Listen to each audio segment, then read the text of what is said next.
ప్రభునామానికి మహిమ కలుగును గాక. ప్రియులారా, ఈరోజు నేను మీ మధ్యకి తెస్తున్న అంశం ఏంటంటే, శివశక్తి ఎక్స్ పాస్టర్ అయినటువంటి ఎలీషా సత్యంబాబు గారు ఒక కొత్త కాన్సెప్ట్ని మనకి పరిచయం చేశాడు. ఏంటంటే, ఏమో 19 తరాల వాడు. ఎవరు? యెహోషువ. మోషే 6వ తరం వాడు. కాలేబు ఎన్నవ తరము వాడో తెలియదు. ఆ యొక్క వంశమైతే 76,500 ఒక చోట, 74,600 ఒక చోట, ఇన్ని రకాలుగా వ్రాయబడి ఉంది. యాకోబు నుంచి మోజేస్ వారికి అనగా మోషే వారికి 4 తరాలు, అదేవిధంగా యాకోబు నుంచి యెహోషువ వారికి ఉన్న 12 తరాలు ఉన్నాయి. ఈ 4 తరాల వాడు 12 తరాల వారితో ఎలా సమకాలికుడయ్యాడు? ఇది చాలా చాలా మోసకరమైన అంశము. బైబిల్ మనల్ని తప్పుదోవ పట్టిస్తుంది. కాబట్టి బైబిల్ని నమ్మొద్దు. బైబిల్ని నమ్మి మీరు పాపం చెడిపోవద్దు, బైబిల్ తప్పుడుది అని ఒక ఇదైతే హిందూ సమాజంలోకి చొప్పించాడనమాట. ఒక చెడ్డ ఇంప్రెషన్ అనేదాన్ని హిందూ సమాజంలోకి చొప్పిస్తున్నాడు. అయితే నేను ఆ ఎలీషా సత్యంకి చెప్పే అంశం ఏంటంటే, బైబిల్ చదవకపోతే ఇన్నాళ్ళు 20 సంవత్సరాలు ఎంతో చెప్పానని చెప్తున్నారు, ఒక సంఘాన్ని నడిపానని చెప్తున్నారు, మీరు ఎక్స్ పాస్టర్ అంటున్నారు కాబట్టి సంఘాన్ని నడిపి ఉంటారు. ఆ సంఘం నడిపించినప్పుడు మీరు ఏం బోధించారు? ఆ సంఘంలో ఉన్న ప్రజలకి ఏం బోధించారు? అప్పుడెలా నీకు బైబిల్ సత్యం ఉంది, ఇప్పుడు ఎలా బైబిల్ సత్యం కాకుండా పోయింది అన్నది నేను ప్రశ్న చేస్తున్నా. అయినా సరే మీరు ఆ అంశాన్ని లేవనెత్తారు, దానికి వివరణ మేము ఇవ్వాలనుకుంటున్నాము. కాబట్టి ఈరోజు మన అంశం ఏంటంటే, 4 తరాలు ఉన్న యాకోబు నుంచి మోషే వరకు ఉన్న 4 తరాలు వారు, 4 తరాలైన మోజేసు, అదేవిధంగా యాకోబు నుంచి 12 తరాలున్న యెహోషువ ఎలా సమకాలికులయ్యారు అన్నది నేను చెప్పాలనుకున్నాను. ప్రియులారా, ఇక్కడ ఈ అంశం తెలియాలంటే దీనికి సంబంధించిన 430 సంవత్సరాల చరిత్రను మనం పరిశీలిస్తున్నట్లయితే తెలుస్తుంది ఎలా సమకాలికులయ్యారు. 430 సంవత్సరాల చరిత్రను మనం పరిశీలించాలి. ఆ 430 సంవత్సరాల్లో ఎవరు ఎక్కడున్నారు, ఎలా ఉన్నారు, అక్కడ ఏం చేశారు అన్నది తెలిస్తే కానీ ఈ మోషే యెహోషువ అనే అతళ్ళు ఇద్దరు ఎలా సమకాలికులయ్యారు అన్నది మనకి అర్థమవుతుంది. అయితే ప్రియులారా, దేవుడు అబ్రహాముకి హరాను దేశంలో కనిపించిన తర్వాత, అబ్రహామా నువ్వు ఇక్కడ ఉండొద్దు, నేను చూపిస్తున్న దేశానికి వెళ్ళి అక్కడ నివసించు, నీ తల్లిదండ్రులను విడిచిపెట్టి వెళ్ళిపో అని చెప్తాడు. ఆ విషయం కూడా ఎందుకు చెప్తాడంటే, అబ్రహాము తండ్రి అయినటువంటి తెరాహు యొక్క కుమారులు ఏం చేస్తారంటే అక్కడ విగ్రహారాధన చేస్తూ ఉంటారు. కాబట్టి ఈ విగ్రహారాధన చేస్తున్న ఆ దగ్గర నుంచి నేను చూపిస్తున్న వాగ్దాన దేశానికి వెళ్ళు, నేను చూపిస్తున్న దేశానికి వెళ్ళి అక్కడ నివసించు, అక్కడ నేను నిన్ను అభివృద్ధి పరుస్తాను అని చెప్తాడు. అయితే దేవుడు వాగ్దానం ఇచ్చినప్పుడు ఈ హరాను దేశం నుంచి అబ్రహాము ఏం చేస్తారంటే వాగ్దాన దేశానికి వస్తాడు. అంటే దేవుడు చూపిస్తున్న దేశానికి వస్తున్నప్పుడు ఆయన వయసు ఎంత అంటే 75 సంవత్సరాలని మనకు తెలుస్తుంది. ఈ విషయం మనకి ఎక్కడ తెలుస్తుందంటే ఆదికాండము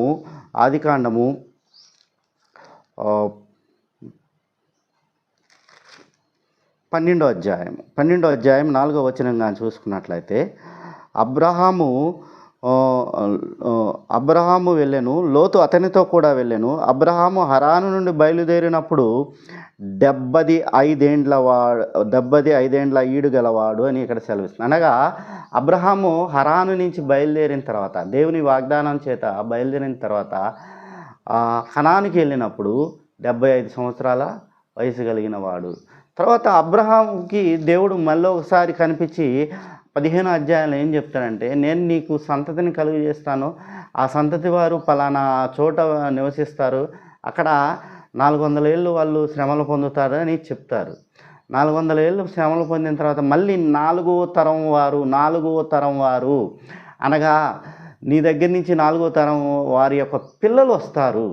4వ తరం వారు అంటే 4వ తరం యొక్క పిల్లలు ఇక్కడ తిరిగి వచ్చి ఈ దేశాన్ని స్వతంత్రించుకుంటారని తేటతెల్లంగా ఇక్కడ దేవుడు అబ్రహాముకి సెలవిస్తాడు. ఇది అంటే నువ్వైతే ఈ దేశాన్ని ఆక్రమించుకోలేవు, కానీ నీ తరం పిల్లలు, నీ సంతతి పిల్లలు, నీ దగ్గర నుంచి 4వ తరం వారి పిల్లలు ఈ దేశాన్ని ఆక్రమించుకొని పరిపాలన చేసుకుంటారు. ఇది నేను చూపిస్తున్నా నీకు సూచక్రియ అని చెప్తాడు. అయితే ఇది విషయం. అయితే ఇప్పుడు ఎప్పుడైతే అబ్రహాముకి యెహోవా దేవుడు 15వ అధ్యాయంలో సెలవు ఇచ్చినట్లు ఈ తరం వారు ఈ దేశాన్ని స్వతంత్రించుకుంటారు అని సెలవిచ్చారు. అక్కడి నుంచి కానీ మనం టైం పీరియడ్ కానీ లెక్కేసుకున్నట్లయితే ఈ 430 సంవత్సరాలు అనేవి మ్యాచ్ అవుతాయి. ఇది చాలా చోట్ల తేటతెల్లం చేయబడ్డాయి. ఎలాగంటే చూద్దాం. అబ్రహాముకి యెహోవా దేవుడు వాగ్దానం చేసినప్పుడు 75 సంవత్సరాల ఈడగలిగిన వాడు అనుకున్నట్లయితే, అనగా హరాను నుంచి బయలుదేరి కనానికి వచ్చినప్పుడు 75 సంవత్సరాలు ఈడుగలవాడు అనుకున్నట్లయితే, ఇప్పుడు విషయం ఏంటంటే ఆ 75 సంవత్సరాల దగ్గర నుంచి ఇస్సాకు పుట్టడానికి 25 సంవత్సరాలు పడుతుంది. ఎందుకంటే ఇక్కడ అబ్రహాము 75 సంవత్సరాల కాలంలో నీకు సంతతి కలిగజేస్తానంటే ఫస్ట్ అబ్రహాము ఆ మాట నమ్మక ఏం చేస్తాడంటే నవ్వుకుంటాడు. దాన్ని బట్టి కూడా శారాయి కూడా నవ్వుకుంటుంది. ఈ విషయం మనకి 17వ అధ్యాయంలో తెలియజేస్తాడు. 17వ అధ్యాయంలో ఏమని తెలియజేస్తాడు? 17వ అధ్యాయం 17వ వచనంలో, అప్పుడు అబ్రహాము సాగిలపడి నవ్వి 100 ఏండ్ల వారికి సంతానము కలుగున 90 ఏండ్ల శారా కనున అని మనసులో అనుకొనెను. ఇది ఈ విషయం అనమాట. ఎందుకు అంటే 75 సంవత్సరాలు అప్పుడు నీకు సంతానాన్ని కలుగు చేస్తానంటే వాళ్ళు నవ్వుకోలేదు. ఈ నవ్వుకోవటానికి ఎప్పుడైతే నవ్వుకున్నాడో ఆయనకి మనసులో ఎక్కడో డౌట్ ఉంటుంది. డౌట్ ఉంటే ఆ డౌట్ని బట్టి దేవుని మాట విశ్వసించి వచ్చాడే కానీ దేవుని మాట విశ్వసించి వచ్చిన తర్వాత ఈ విషయం అందు మాత్రం ఎందుకో దేవుని నమ్మలేకపోవడం వల్ల ఏం చేస్తాడంటే దేవుడు అబ్రహాముకి 25 సంవత్సరాల తర్వాత ఏమొస్తాడంటే ఇసాకుని జన్మించేటట్టు చేస్తాడనమాట. ఇది ఈ గ్యాప్లో చిన్న చిన్న విషయాలు జరుగుతాయి. ఇస్మాయిల్ పుడతాడు, హాగర్కి ద్వారా ఇస్మాయిల్ కలుగు చేస్తాడు. ఈ హాగర్కి ఇస్మాయిల్ని కలుగు చేయడానికి కారణం ఎవరంటే శారాయే. ఎందుకంటే శారాయి ఏంటంటే అబ్రహాము అక్కడి నుంచి వచ్చాడు, తన తల్లిదండ్రుల దగ్గర నుంచి వచ్చేసాడు. ఆయనకేమో వారసులు లేని దాన్ని బట్టి ఏం జరుగుతుందంటే ఈ దేశాన్ని అబ్రహాము యొక్క సంతానం ఈ దేశాన్ని స్వతంత్రించుకుంటుందని దేవుడు చెప్తున్నాడు. సంతానం లేకుండా ఎవరు స్వతంత్రించుకుంటారు? ఎలా స్వతంత్రించుకుంటారు? లోతు బిడ్డలు స్వతంత్రించుకుంటారా, లేకపోతే ఎలియాజరు బిడ్డలు స్వతంత్రించుకుంటారా అని ఈ మీమాంసంలో ఉండి శారా ఏం చేస్తుందంటే హాగర్ ద్వారా సంతానాన్ని కలగజేసుకోవాలని మనసులో తలంచి ఏం చేస్తుందంటే హాగర్ ద్వారా ఇస్మాయిల్ని పుట్టించదు. అయితే విషయం ఏంటంటే తర్వాత ఏం జరుగుతుందంటే 75 సంవత్సరాల తర్వాత 20 సంవత్సరాల తర్వాత ఇస్సాకు జన్మిస్తాడు. ఇస్సాకు జన్మించిన తప్పుడు ఏం జరుగుతుందంటే అబ్రహాం వయసు ఎంత ఉంటుందంటే 21వ అధ్యాయము 5వ వచనం కానీ చూసుకున్నట్టే, అబ్రహాము కుమారుడైన ఇస్సాకు అతనికి పుట్టినప్పుడు అతడు 100 ఏండ్ల వాడు అని ఇక్కడ బైబిల్ సెలవిస్తుంది. అంటే దేవుడు అబ్రహాముకి వాగ్దానం చేసిన తర్వాత కనానుకు వచ్చినప్పుడు 75 వయసు గలవాడు. ఇస్సాకు పుట్టినప్పుడు అబ్రహాము వయసు 100 ఏండ్ల వాళ్ళు. కాబట్టి వాగ్దానం చేసినప్పటి నుంచి ఇప్పటి వరకు ఎన్ని సంవత్సరాలు అంటే 25 సంవత్సరాలు ఇస్సాకు పుట్టేంత వరకు. తర్వాత ఇస్సాకుకి పిల్లలు ఎప్పుడు కలుగుతారు? తర్వాత ఇస్సాకు కూడా లేట్ వయసులో 60 ఏళ్ళ వయసులో పిల్లలు కలుగుతారని ఇక్కడ సెలవిస్తుంది. సో ఇప్పుడు ఇస్సాకు ఎప్పుడు పుట్టాడు అన్నది, ఇస్సాకుకి పిల్లలు ఎప్పుడు కలిగారు అన్నది కానీ మనం చూసినట్లయితే 25 సంవత్సరాల తర్వాత అంటే ఏదైతే దేవుడు సెలవిచ్చిన తర్వాత ఇసాకు పుడతాడు. ఇసాకు పుట్టిన తర్వాత ఇసాకుకి 60 ఏళ్ళ వయసు అయి ఉన్నప్పుడు ఏం జరుగుతుందంటే యాకోబు పుడతాడు. యాకోబు ఏశావు పుడతారు. సో ఈ విషయం మనకి ఆదికాండము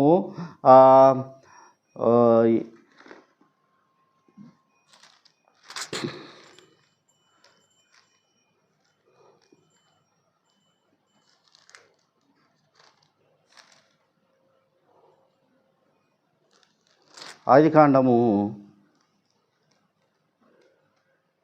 25వ అధ్యాయము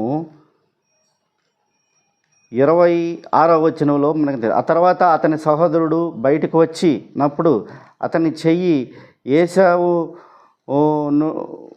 ఏశావు మొండెమను పట్టుకొని ఉండెను గనుక అతనికి యాకోబు అని పేరు పెట్టెను. ఆమె వారికి కలిగినప్పుడు ఇస్సాకుకు 60 ఏండ్ల వాడు అని చెప్తాడు. 60 ఏండ్లు అంటే 60 సంవత్సరాల తర్వాత ఇస్సాకు పుట్టిన తర్వాత 60 సంవత్సరాల తర్వాత ఇస్సాకుకి 2 పిల్లలు పుడతారు, కమల పిల్లలు పుడతారు. ఆ కమల పిల్లలు ఫస్ట్ ఏశావు పుడతాడు, తర్వాత యాకోబు పుడతాడు. అనగా ఎప్పుడైతే దేవుని వాగ్దానం ఎప్పుడైతే మొదలైందో అబ్రహాముకి వాగ్దానము ఇచ్చినప్పుడు అబ్రహాము 75 ఏండ్ల వాళ్ళు. తర్వాత అబ్రహాముకి ఇస్సాకు పుట్టినప్పుడు 25 అంటే 25 సంవత్సరాలు ప్లస్ ఎప్పుడైతే ఇస్సాకు పిల్లలు పట్టినప్పుడు అతని వయసు 60 ఏళ్ళు. కాబట్టి మొత్తం ఎంత 85 ఏళ్ళ సంవత్సరాలు కలిగిన తర్వాత ఏం జరుగుతుందంటే ఈ యాకోబుకి మళ్ళీ పిల్లలు పుడతారు. 12 మంది సంతానం కలుగుతారు. ఈ 12 మంది సంతానంలో ఒక ఆయన్ని అమ్మివేస్తారు, వాళ్ళ యాకోబు సంతానం. ఆయన వెళ్ళి ఐగుప్తులో నివసిస్తూ ఉంటాడు. ఈ యాకోబు ఏం చేస్తాడంటే తన 12 మందిలో నుంచి అనగా కూతురుతో సహా 12 మంది సంతానాన్ని పట్టుకొని ఐగుప్తుకి వెళ్తాడు. ఎందుకంటే తాను నివసిస్తున్న దేశంలో కరువు వచ్చటం వల్ల ఆయన ఏం చేస్తాడంటే తన పిల్లలను తీసుకొని కనాను దేశంకి వెళ్తాడు. అప్పుడు ఇసాకు యొక్క వయసు ఎంత అంటే 130 ఏండ్లు. 130 ఏళ్ళు. ఇప్పుడు మనం కానీ ఈ 130 ఏండ్లు ఇస్సాకు యొక్క వయసు 130 ఏండ్లు, తర్వాత అబ్రహాముకి ఇస్సాకుకి పుట్టిన వయసు గ్యాప్ ఎంత అంటే అబ్రహాముకి ఇస్సాకు పుట్టినప్పుడు వయసు గ్యాప్ ఎంత అంటే 25 సంవత్సరాలు. అదేవిధంగా ఇస్సాకుకి యాకోబు పుట్టినప్పుడు వయసు ఎంత అంటే 60 సంవత్సరాలు. అదేవిధంగా యాకోబు తన పిల్లలతో పాటు ఈజిప్ట్కి వెళ్ళినప్పుడు అతని యొక్క వయసు 130 ఏళ్ళు. 130 ఏళ్ళు ప్లస్ 60 ప్లస్ ఈ 25 సంవత్సరాలు మొత్తం 215 సంవత్సరాలు ఇక్కడ వాళ్ళు ఈ కనాను దేశంలోనే ఉన్నారు. అంటే ఈజిప్ట్కి వెళ్ళక ముందు వరకు అబ్రహాము నుంచి యాకోబు వరకు ఈ ఈజిప్ట్లోనే ఈ కనాను దేశంలోనే వీళ్ళు ఏం చేస్తారంటే కాపురం చేస్తూ ఉంటారు. అయితే దేవుడు ఏదైతే అబ్రహాముకి వాగ్దానం చేశాడో ఆ వాగ్దానం చేసినప్పటి నుంచి 215 సంవత్సరాలు అనగా 430 సంవత్సరాల్లో ఇక్కడ 430 సంవత్సరాలు అంటే ఎందుకు చెప్తున్నా అంటే నిర్గమకాండము 12వ అధ్యాయం 40వ వచనంలో ఏం చెప్తాడంటే నిర్గమకాండము 12వ అధ్యాయం 40వ వచనం కానీ చూసుకున్నట్లయితే ఇజ్రాయిల్ ఐగుప్తులో నివసించిన కాలము 430 సంవత్సరాలు అని ఇక్కడ చెప్తారు. అనగా మొత్తం 430 సంవత్సరాలు అంటే దాని అర్థం ఏంటంటే ఈ 430 సంవత్సరాలు 2 పార్ట్లుగా చేసుకోవాలి. ఒకటి అబ్రహాము యొక్క పిల్లలు ఐగుప్తుకి రాకముందు, అబ్రహాము యొక్క పిల్లలు ఐగుప్తులోకి వచ్చిన తర్వాత మొత్తం పీరియడ్ని మొత్తం 430 సంవత్సరాలు అనమాట. ఈ 430 సంవత్సరాల్లో 215 సంవత్సరాలు కనాను దేశంలోను, మిగతా 215 సంవత్సరాలు ఐగుప్తు దేశంలోనూ నివసిస్తారు. ఇది క్లారిటీ. ఈ 215 సంవత్సరాల పీరియడ్లో ఏం చేస్తారంటే ఇక్కడ యాకోబు యొక్క సంతతి 4వ తరం సంతతి అనేది ఇక్కడ డెవలప్ అవుతుంది. ఈ 4వ తరం సంతతి పిల్లలే ఇక్కడ మళ్ళీ తిరిగి కనాను దేశం వస్తారు. అయితే ఈ కనాను దేశంకి వచ్చే వారిలో మోజేస్ ఉంటాడు, అనగా మోషే ఉంటాడు, అదేవిధంగా యెహోషువ ఉంటాడు. అయితే మోషే అనే ఆయనేమో 4వ తరం పిల్లలు, 4వ తరం వాడు. ఈయనేమో యెహోషువ అనే ఆయనేమో 12వ తరం అని చెప్తాడు. అయితే ఈ తరాల విషయం ఎక్కడ చెప్తారంటే 1వ దినవృత్తాంతం 6వ అధ్యాయంలోను తర్వాత 7వ వచనంలోను మోషే యొక్క తరాలని, అదేవిధంగా వంశావళిని, అదేవిధంగా యెహోషువ యొక్క వంశావళిని ఇక్కడ చూపిస్తాడు. అయితే ఇక్కడ మనం తెలుసుకోవాల్సింది ఏంటంటే ఎవరికి పుట్టారు అన్నది కానీ మనం చూసుకున్నట్లయితే ఇక్కడ లేవీకి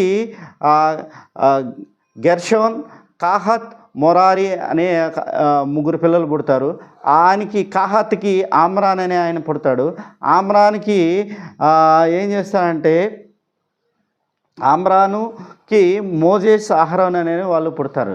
సో లేవి, కాహత్, ఆమ్రాను, మోజేస్, అహరోను వీళ్ళు 4వ తరం వారు. అయితే ఇక్కడ ఈ యెహోషువ అనే ఆయన ఎవరికి సంబంధించిన వాడంటే యోసేపు కుమారుడైన ఎఫ్రాయిము సంతతివాడు అనమాట. ఎఫ్రాయిం సంతతివాడు.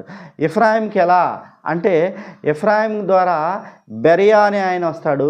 బెరియా ద్వారా రేఫా అనే ఆయన వస్తాడు. రేఫా అయిన తర్వాత రేషెఫ్ అనే ఆయన వస్తాడు. రేఫెష్ అనే ఆయన ద్వారా తేలా అనే ఆయన వస్తాడు. తేలా ఆయన ద్వారా తహన్ అనే ఆయన వస్తాడు. తర్వాత తహనం తర్వాత లదాన్ అనే ఆయన వస్తాడు. లదాన్ ద్వారా అమ్మీహుద్, తర్వాత అమ్మీహుద్ ద్వారా ఎలీషమ్మ ద్వారా నూను తర్వాత యెహోషువ. వీళ్ళ మధ్య జ్ఞాపకాన్ని చూసుకున్నట్లయితే బెరియా 1, రేఫా 2, రేషాఫ్ 3, తేలా 4, తెహాన్ 5, లదాన్ 6, ఎమ్మిహుద్ 7, ఎలీషమ్మ 8, నూను 9, 10వ తరం వాడు ఎవరంటే జాషువా. అయితే ఈ యెహోషువ ఏంటంటే ఇక్కడ మనం అర్థం చేసుకోవాలని ఏంటంటే యాకోబు అక్కడికి వెళ్ళే ముందే, ఈజిప్ట్ దేశం వెళ్ళే ముందే ఆయన మనవలతోనూ కొడుకుల యొక్క సంతానంతోనూ వెళ్తాడు. మొత్తం 70 మందితో వెళ్తాడు. ఈ విషయాన్ని మనకి ఎక్కడ తేటతెల్లం చేస్తారంటే నిర్గమాకాండము 1వ అధ్యాయంలో 70 మందితో వెళ్ళాడు అని చెప్తారనమాట. అయితే యాకోబు యొక్క సంతతిలో 3వ తరం పిల్లల్ని ఆయన చూశాడు. 3వ తరం పిల్లల్ని చూశాడు. అయితే 3వ తరం పిల్లల్ని అనగా చూశాడు. అంటే ఎవరెవరిని చూసి ఉంటాడంటే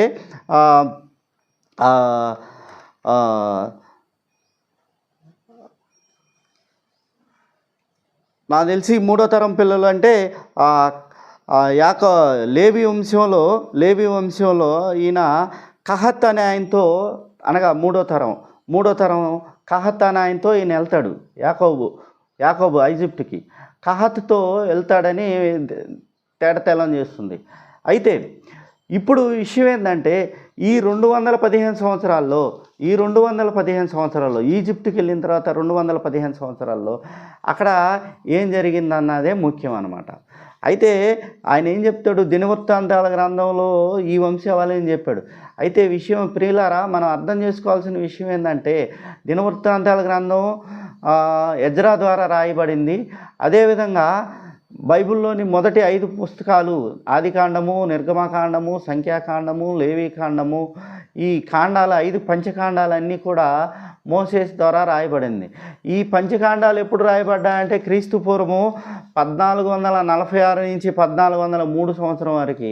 అయితే ఈ మొదటి దినవృత్తాంతాల గ్రంథము ఎజ్రా ద్వారా ఎప్పుడు రాయబడిందంటే క్రీస్తు పూర్వం 450 నుంచి 430 సంవత్సరాల మధ్య రాయబడింది. ఎజ్రా ఎందుకు ఈ వంశావళిని రాశారంటే వాళ్ళు బబులోను వెళ్ళిన తర్వాత బబులోను నుంచి తిరిగి వచ్చిన యూదుల్లో వారి యొక్క వంశావళిని వివరిస్తూ, ఎవరు ఏ వంశావళికి సంబంధించిన వాళ్ళు వివరిస్తూ ఈ దినవృత్తాంతాల్లో వంశావళిని గురించి రాశాడనమాట. అయితే ఈ వంశావళి ఆ వంశావళి అన్నీ రైటే, అన్నీ ఎక్కడా తప్పులేదు. కానీ ఈ 12 తరాల వాళ్ళు ఇక్కడ 4 తరాల వాళ్ళతో ఎట్లా సమకాలికుడు అంటే అన్నది మనం అర్థం చేసుకోవాలి. ఎలా సమకాలికులు అన్నది మనం అర్థం చేసుకోవాలి. అయితే ప్రియులారా, నేను చెప్పేది అంశం ఏంటంటే యాకోబు ఐగుప్తుకి వెళ్ళిన తర్వాత 17 సంవత్సరాలు బతుకుతాడు. బతికిన తర్వాత చనిపోయినప్పుడు 140 ఏళ్ళ వయసు గలవాడై యాకోబు చనిపోతాడు. ఈ విషయాన్ని మనకి ఆదికాండంలో తేటతెల్లం చేయబడుతుంది. ఎక్కడ తేటతెల్లం చేయబడుతుందంటే ఆదికాండం 47వ అధ్యాయం 28వ వచనంలో యాకోబు ఐగుప్తు దేశంలో 17 సంవత్సరములు బతికెను. 17 సంవత్సరాలు బతికాడు. ఎప్పుడు ఐగుప్తుకి వెళ్ళాడు అంటే ఇక్కడ మనకి ఏం చెప్తాడంటే చూడండి, అదే 47వ అధ్యాయము 7వ వచనం చూస్తే యోసేపు తన తండ్రి అయిన యాకోబును లోపలికి తీసుకొచ్చి ఫరో సమక్షమందు అతన్ని ఉంచగా యాకోబు ఫరోను దీవించాను. ఫరో నీవు జీవించిన సంవత్సరాలన్నీ యాకోబును అడిగినందుకు యాకోబు నేను యాత్ర చేసిన సంవత్సరంలో 130 అంటే నేను బతికిన సంవత్సరాలు 130 అంటే పుట్టిన కాంచి నేను ఇప్పటి వరకు 130 సంవత్సరాలు బతికున్నానని ఇక్కడ సెలవిస్తున్నాడు అనమాట. 130 సంవత్సరాల వయసులో ఐగుప్తుకి వెళ్ళాడు. 17 సంవత్సరాలు ఆడ బతికాడు. బతికిన తర్వాత చనిపోయాడు. అయితే విషయం ఏంటంటే ఈ 215 సంవత్సరాలు అనగా అబ్రహాముకి దేవుడు వాగ్దానం చేసిన తర్వాత 75 సంవత్సరాల వయసు అప్పుడు కనాను వచ్చాడు. తర్వాత 25 సంవత్సరాలకి ఇస్సాకు పుడతాడు. ఇస్సాకుకి 60 సంవత్సరాలు అప్పుడు యాకోబు ఏశావు పుడతారు. ఈ మొత్తం కలుపుకుంటే ఏమవుతుందంటే 25, 60, 85 యాకోబు జీవించిన కాలము అంటే ఐగుప్తుకి వెళ్ళేంత వరకు 135, మొత్తం 215 సంవత్సరాలు. అనగా దేవుడిచ్చిన 400 ఎక్కడైతే 400 సంవత్సరాలు చెప్తారు, వాళ్ళు 430 సంవత్సరాలు అని చెప్తారు. ఈ 30 సంవత్సరాలు ఏంటంటే అటు ఇటు తిరగటానికి సరిపోయిన కాలం అనమాట. అటు ఇటు తిరగటానికి సరిపోయిన కాలం. ఈ 30 సంవత్సరాలుని దాన్ని కాంట్రడిక్షన్ చేసి చూడకూడదు.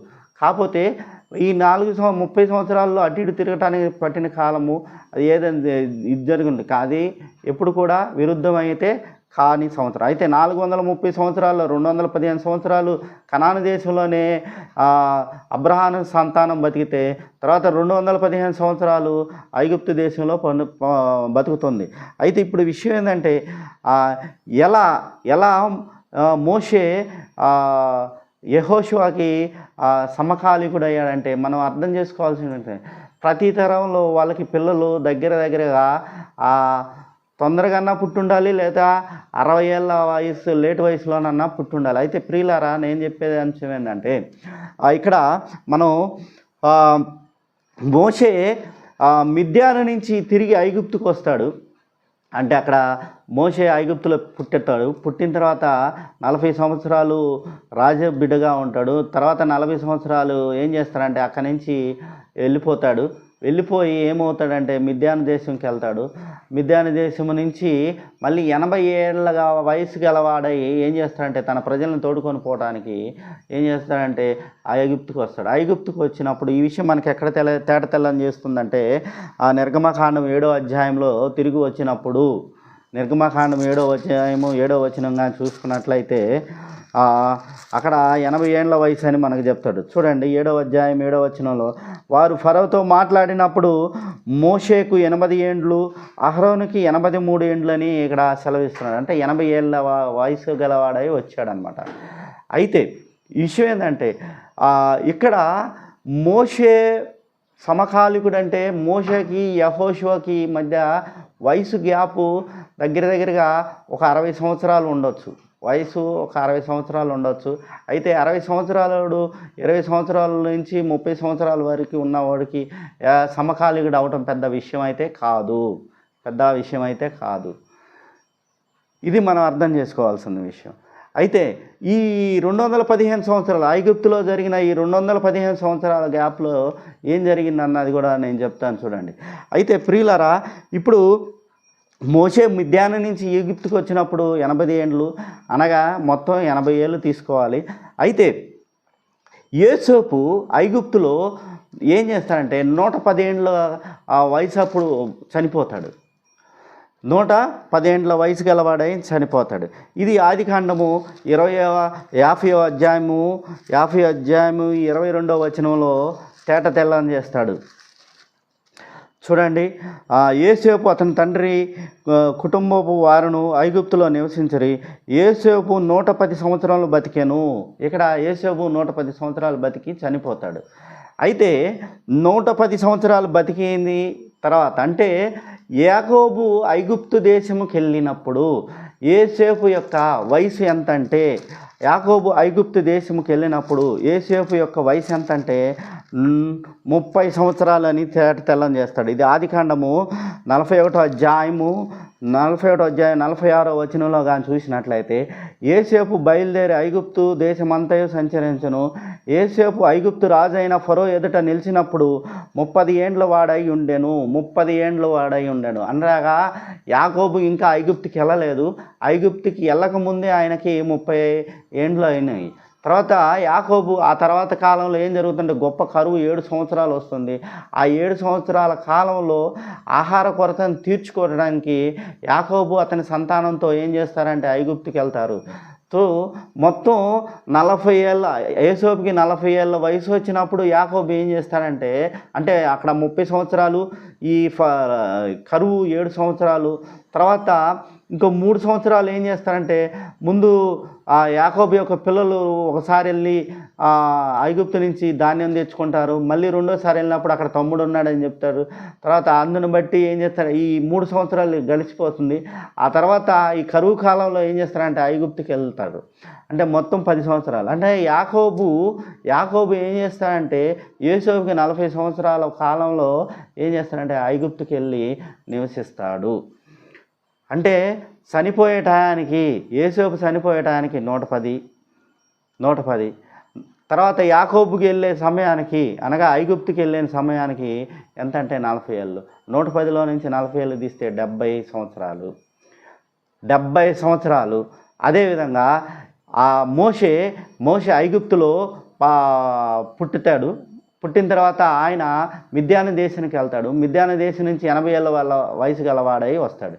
సో ఇప్పుడు 80 + 70 మొత్తం కలిపితే ఎంత అంటే మనకి 150 సంవత్సరాలు అని అర్థమవుతుంది. ఈ 150 సంవత్సరాల్లో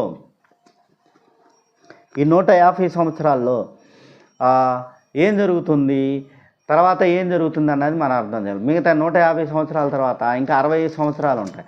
అనగా ఈ 150లో నుంచి ఈ 150ని 215 సంవత్సరాల నుంచి తీసివేస్తే వచ్చేది 60 సంవత్సరాలు.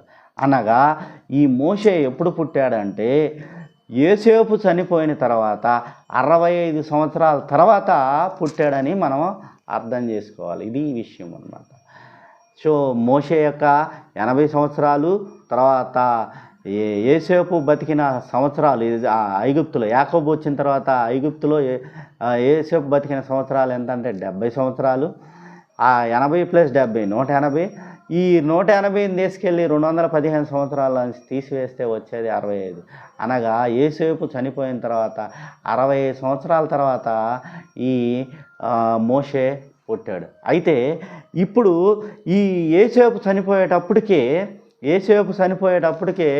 ఈ యోసేపు ఒడిలో మూడో తరం పిల్లలు యోసేపు యొక్క మూడో తరం పిల్లలు మేబీ ఇక్కడ ఏమనుకుంటారంటే సుతేలా యొక్క సంతతి నుంచి తెహాత్ కానీ లేకపోతే బెరియా యొక్క సంతతి నుంచి కానీ రేషాఫ్ కానీ ఆయన ఒళ్ళో పెట్టి ఉన్నారని చెప్తారు. మూడో తరం పిల్లలు ఆయన ఒళ్ళో పెట్టారని ఆదికాండం 50వ అధ్యాయంలో చూస్తాం. 50వ అధ్యాయము 23వ వచనం చూద్దాం. యోసేపు ఎఫ్రాయిం యొక్క మూడో తరం పిల్లలను చూచెను. మరియు మనష్షే కుమారుడైన మాకీరునకు పుట్టిన కుమారులు పుట్టి యోసేపు ఒడిలో ఉంచబడేరి. మాకీరు మూడో తరం పిల్లలు ఆయన ఒళ్ళో పుట్టారని చెప్తారు. అంటే దాని అర్థం ఏంది, అప్పటికే పిల్లలు పుట్టారు, వాళ్ళకి పిల్లలు ఉండాలి. ఈ చిన్న విషయాన్ని ఈయనకి మరి ఎక్కడ తప్పు అనిపించిందో అన్నది.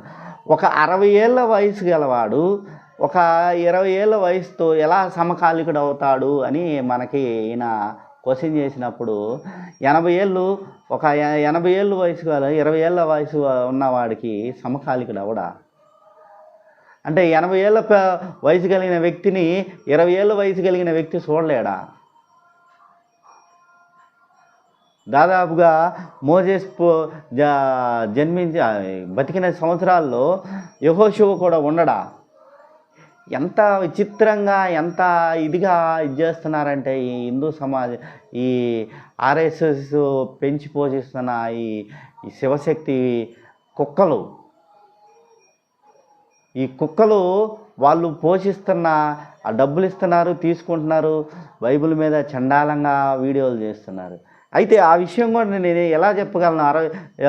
ఒక మోషేకి 60 ఏళ్ళు ఉన్నాయి, యెహోషువకి 20 ఏళ్ళు ఉన్నాయని ఎలా చెప్తున్నానంటే, యెహోషువకి 20 ఏళ్ళు ఎలా ఉంటాయి అనగా వాళ్ళు వాగ్దాన దేశంకి వెళ్ళే మధ్యలో ఏం చేస్తారంటే, వాగ్దాన దేశం ఎలా ఉంటుంది అన్నది తెలుసుకోవటానికి మోషే ఏం చేస్తాడంటే కొంతమంది వేగులను పంపుతాడు. వేగులను పంపిన తర్వాత దేశం ఎలా ఉందో చూసి రండి అని చెప్పినప్పుడు అందుట్లో కాలేబు ఉంటాడు.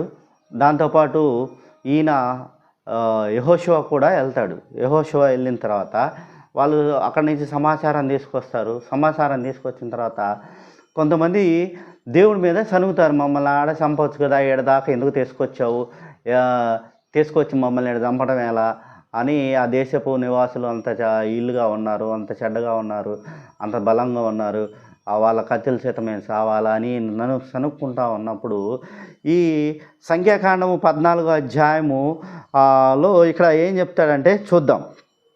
అప్పుడు యెహోషువ వయసు ఎంత ఉంటుందన్నది తెలుసుకోవడానికి మీకు ఒక చిన్న ఉదాహరణ చెప్తున్నాను చూడండి.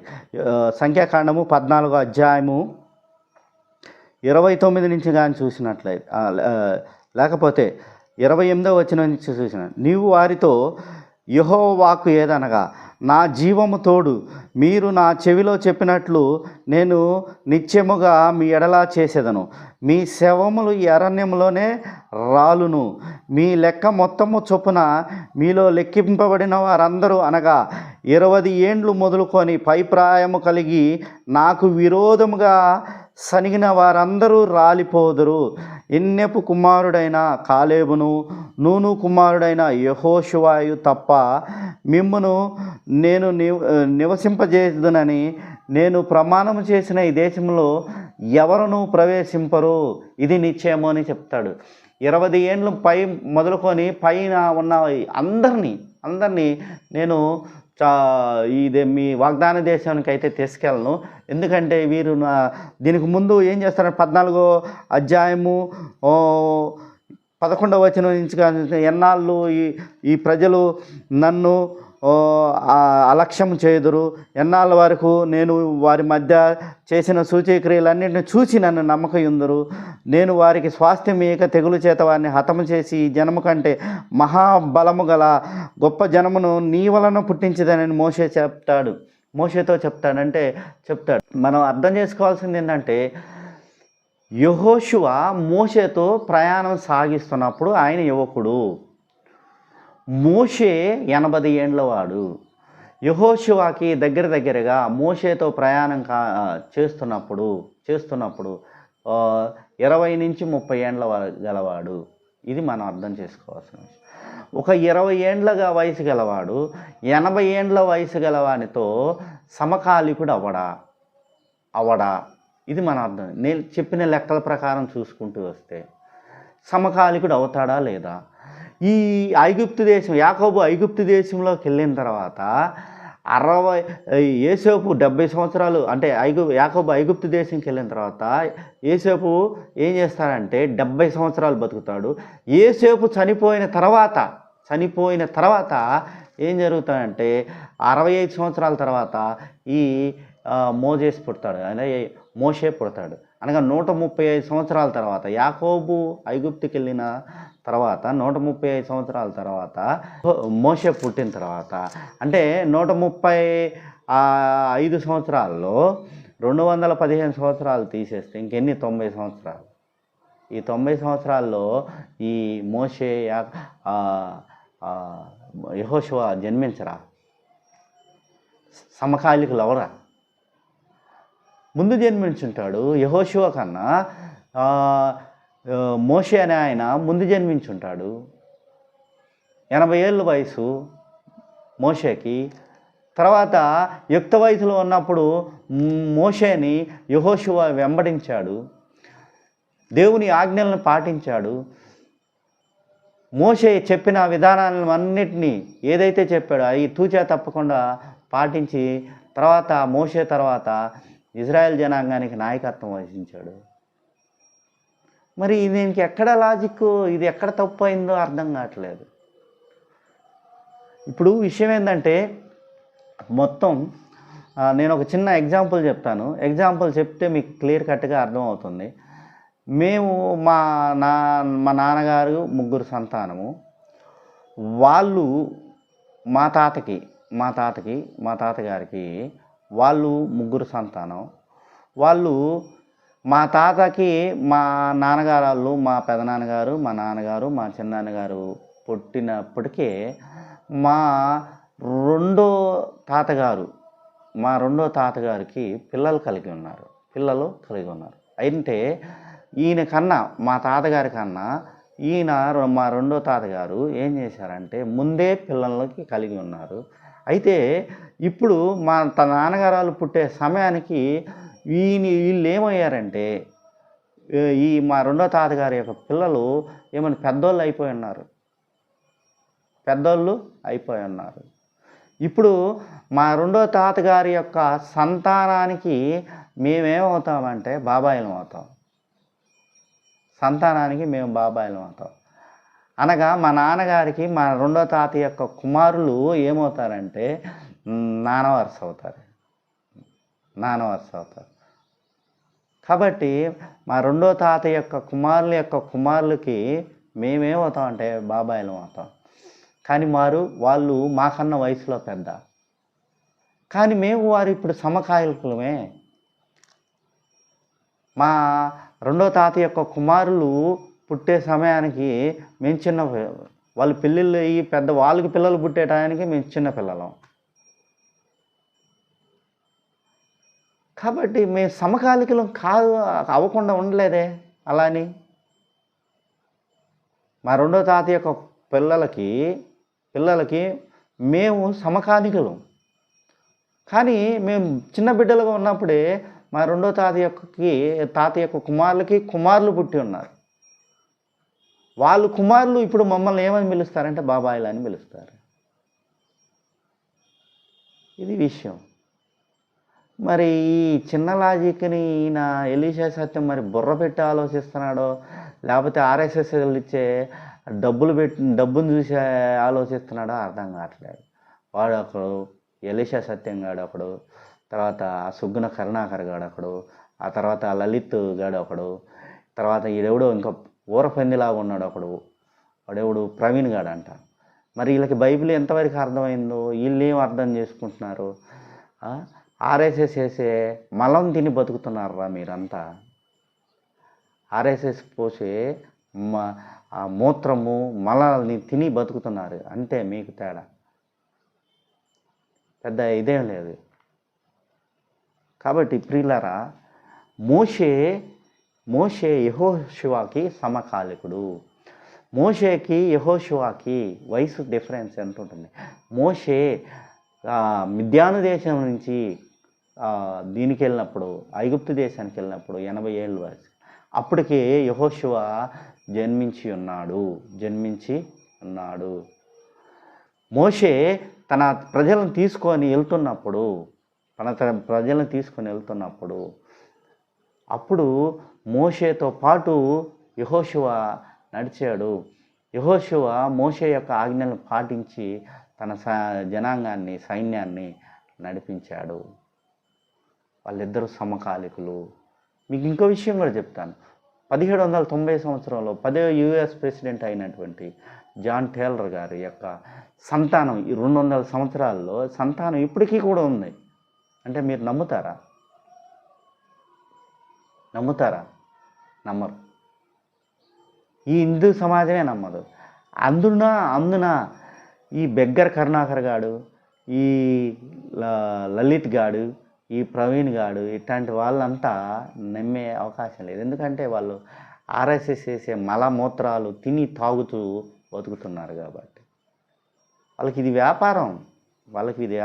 ఈ విధంగా తప్పుడు వీడియోలు చేయటం, ఆడికి పంపించడం, జనం మీదకి పంపించడం. ఈ సంకరజాతి జనం కొంతమంది ఉన్నారు. ఈ సంకరజాతి జనం ఏం చేస్తున్నారంటే వాళ్ళకి జేజేలు కొడుతున్నారు. నేను అందరినీ చెప్పలేదు, హిందూ సమాజం అందరినీ చెప్పట్లేదు. ఎవడైతే ఈ సంకరజాతి ప్రజలకి, ఈ సంకరజాతి వాళ్ళకి సపోర్ట్ చేస్తున్న వాళ్ళ గురించే మాట్లాడుతాను. ప్రిల్లరా, ఎంత ఇబ్బెట్టుగా అసహ్యకరంగా ఉన్నాయంటే వీళ్ళ వీడియోలు చెప్పలేని, నోటితో చెప్పలేనంత ఎబ్బెట్టుగా అసహ్యంగా ఉన్నాయి. కాబట్టి మోషే ఎలా సమకాలికుడు అంటే ఇలా, యెహోషువకి ఎలా సమకాలికుడు అంటే ఇలా 430 సంవత్సరాలు తీసుకుంటుంటాయి. 430 సంవత్సరాలు మనం ఏం జరిగిందన్నది తెలుసుకోగలిగితే, ఆ ఏం జరిగిందన్న దాంట్లో మోషే ఎప్పుడు పుట్టాడు, ఏం చేశాడు, యెహోషువ ఎప్పుడు పుట్టాడు, ఏం చేశాడు అన్నది తెలిసిపోతుంది. 12 తరాలు ఉంటాయి. ఏమైంది? 12 తరాలు కాకపోతే 20 తరాలు ఉంటాయి. సమకాలికుడా కాదా అన్నది మనం గుర్తుపెట్టుకోవాలి. ఈ దేవా, ఈ ప్రజలని మీరు చూసుకోవాలి దేవా. ఈ ప్రజలకి మీరే మీ చూపును, మీ చల్లని చూపుని ఈ ప్రజల మీద ఉంచవలసిందిగా ఆ దేవుని ప్రార్థిస్తున్నాను. ప్రియులారా, ఎవరు కూడా ఈ ఎలీషా సత్యం బాబు చేసే దుర్బోధలు వీడియోలు ఎవడు కూడా ఏం చేయొద్దంటే చూడొద్దు. వాడు విషప్రచారం, విషాన్ని చిమ్ముతున్నాడు హిందూ సమాజం. ఈ తెలియని బైబిల్ తెలియని ఈ హిందూ సమాజం ఏం చేస్తుందంటే అది నిజం అనుకుంటుంది, ఇదే నిజం అనుకుంటుంది. కాబట్టి నా ప్రియ హిందూ సోదరులకి తెలియజేసేది ఏంటంటే, ఈ ఎలీషా సత్యంగా, తర్వాత సుగ్గున కరుణాకర్ గాడు, లలిత్ గాడు, ప్రవీణ్ గాడు, ఇట్లాంటి వాళ్ళంతా ఆర్ఎస్ఎస్ చేస్తున్న మలమూత్రాలు తాగుతూ బతుకుతున్నారు. కాబట్టి మీరు వారిని కాదు చూడవలసింది, దేవుని చూడండి, దేవుని యొక్క శక్తిని చూడండి, దేవుని యొక్క బలాన్ని చూడండి, దేవుని యొక్క మహిమను చూడండి. సరే, మీ నమ్మకాలు మేమేం కాదంటలేదు. మీరు ఎవరిని పూజించుకుంటారన్నది మీ ఇష్టం. కాకపోతే ఇక్కడ బైబిల్ తప్పు అని చెప్తే మాత్రం మాలాంటి వాళ్ళని వచ్చి వివరణ ఇస్తాం. మోషేకి యెహోషువ సమకాలికుడే. మోషేకి 80 ఏళ్ళు ఉంటే యెహోషువకి 20 నుంచి 30 ఏళ్ళ వయసు కలిగినవాడు. సమకాలికుడు కాకపోతే ఏమవుతాడు అయ్యా? ఎలీషా సత్యం గారు, ప్రియమైన సహోదరులారా, వీడియో చూస్తున్నాం మీరందరూ ఇటువంటి అసత్యాలని తిప్పికొట్టవలసిందిగా మనం చేస్తున్నాం. అదేవిధంగా నా ప్రియ తోటి పరిచారులకి, యాజకులకి చెప్పేది ఏంటంటే, మీరు రెస్పాండ్ కాకపోతే, వాళ్ళు ఇచ్చే విషయానికి, క్వశ్చన్లకి, వీడియోలకి మీరు రెస్పాండ్ కాకపోతే ఏం జరుగుతుందంటే ఈ విధంగానే దుష్ప్రచారం చేస్తూనే ఉంటారు. దమ్ము ధైర్యం కలిగిన ఏ పరిచారకుడైనా సరే, ఏ యాజకుడైనా సరే వాళ్ళ వీడియోలకి రెస్పాండ్ ఇవ్వండి. ఎందుకంటే కొంతమంది రెస్పాండ్ అవ్వరు. ఎందుకంటే ఒకవేళ రెస్పాండ్ అయితే వాళ్ళ సామ్రాజ్యాలు ఎక్కడో కూలిపోతాయి. కాబట్టి మనం ఎందుకంటే క్రైస్తవ్యంలో కానీ ఉందంటే, దేవునికి పరిచారకులుగా ఉన్నామంటే దేవుని మీద జరుగుతున్న దుష్ప్రచారాన్ని కూడా ఖండించగలిగితేనే మనం దేవుని సేవలో ఉండాలి. ఖండించలేకపోతే మనం దేవుని సేవలో ఉండి కూడా దేవుని నామానికి అవమానం తెచ్చిన వారం అవుతాం. కాబట్టి ప్రియమైన సహోదరులారా, ప్రియమైన యాజకులారా, సేవకులారా, మీరందరికీ నా విన్నపం ఏంటంటే, ఈ దుష్ప్రచారాలని ఖండించకపోతే దేవుని నామానికి అవమానం తెచ్చిన వారం అవుతాం. దేవుడు అవమానించబడితే మనము ఏమవుతాం అంటే దేవుని సేవకులుగా ఉండటానికి అర్హులము కాదు. కాబట్టి ఈ దుష్ప్రచారాన్ని ఖండించండి. దేవుడు మిమ్మల్ని, మీ కుటుంబాలను దీవించునుగాక. ఆమేన్.